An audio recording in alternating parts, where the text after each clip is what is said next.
The amount of natural light in here is awesome during the day. This is the first time I'm trying to shoot before the sun comes up, so that's why the lighting. This video is about 5 different Bitcoin stacks you can grow. I'm actually going to give you 7, and they're in the order of kind of how I got into them and how I went down the Bitcoin rabbit hole of different kinds of Bitcoin stacks. And so that's the order that they're in. The first Bitcoin stack to grow is the one on the exchange that you're on. You've heard the saying, like, the best camera to use is the one that you have, or the best place to start is where you are. Exactly true in Bitcoin stacking as well. So whatever exchange you've already chosen and are already on, focus on that. Focus on that. Take it 0.01 at a time and focus on your Bitcoin stack there. The second Bitcoin stack to grow is, again, at a second or a third exchange. It's don't get married to the current exchange that you prefer the most. Definitely test out others, and that honestly teaches you more about Bitcoin. It teaches you more about Bitcoin. It teaches you more about the types of companies and types of places that are building Bitcoin exchanges. And so feel the flow somewhere else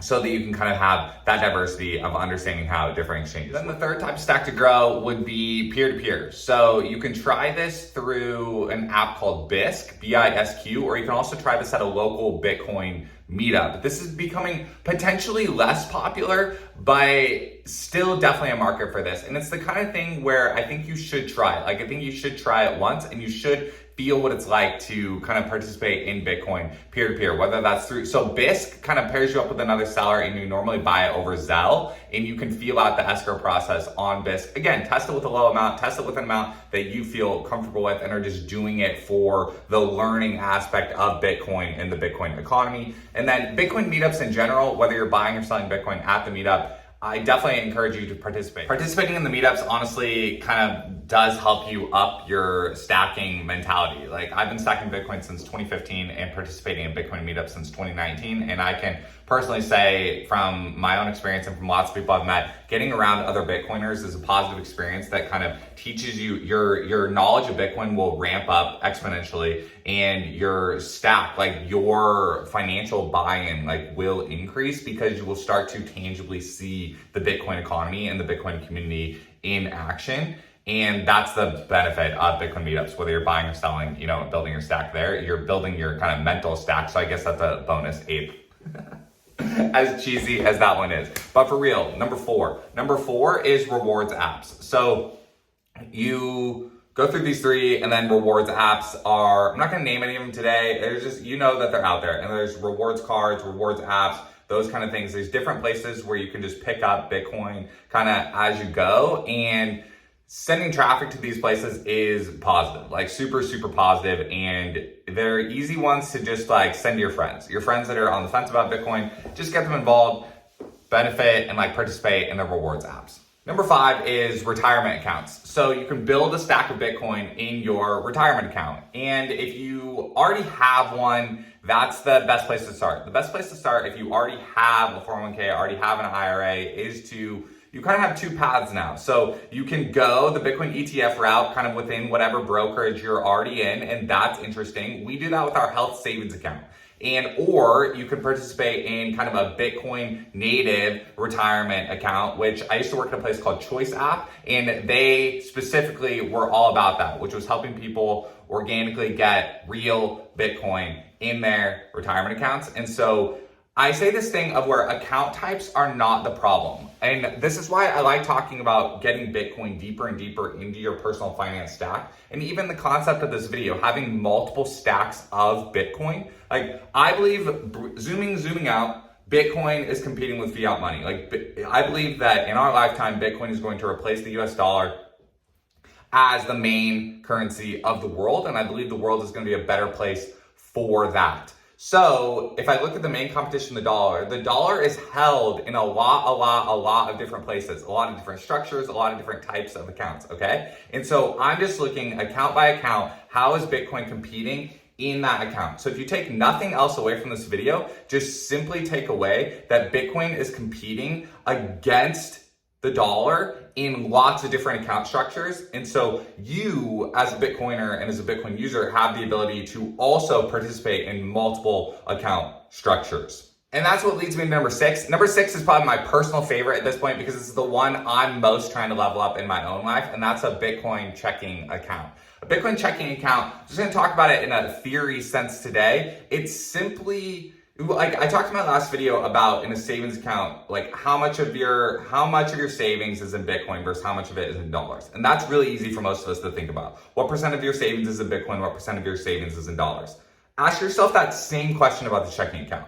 Of all the things that come into my house, of all the bills and utilities and food and goodies, like everything that comes into my house, what percent is sourced with Bitcoin as the money? What percent is sourced with dollars as the money?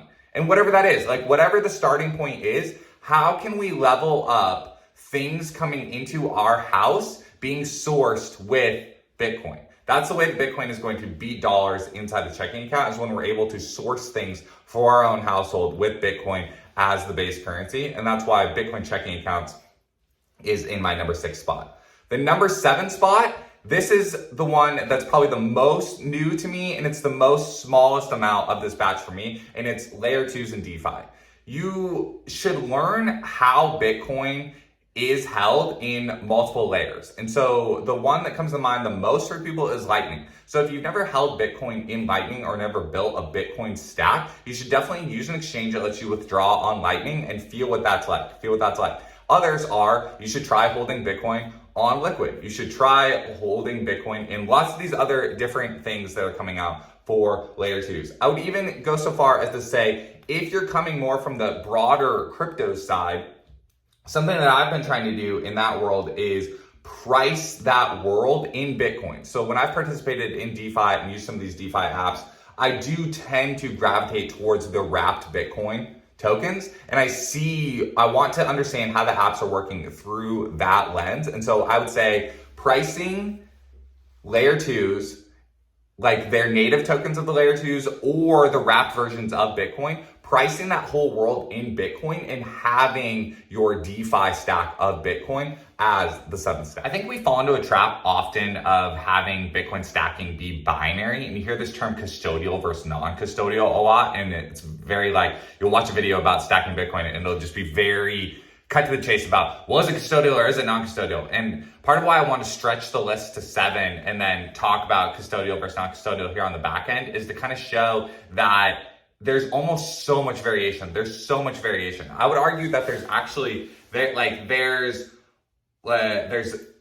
phone wallet, hardware wallet, then multi-sig, then like on an exchange, then I would say like in a DeFi protocol. So that's like 5 different ways. And if you multiply it by the 7 sources of Bitcoin stacks that I talked about today, what is that? Putting me on the spot. That's 35 different ways of like holding Bitcoin. And so the fact that I can cover 35 different ways of holding Bitcoin in a random 9-minute video at 4:30 in the morning means that there's so many different ways to use Bitcoin that we should not be pigeonholing like Bitcoin users is really the message on the back half of this video. And that's something that I've realized over using Bitcoin for 10 years and participating on the user side and the building side of these Bitcoin apps. And so that's the main takeaway from today is, where is Bitcoin competing with the dollar across all the different places that dollars show up in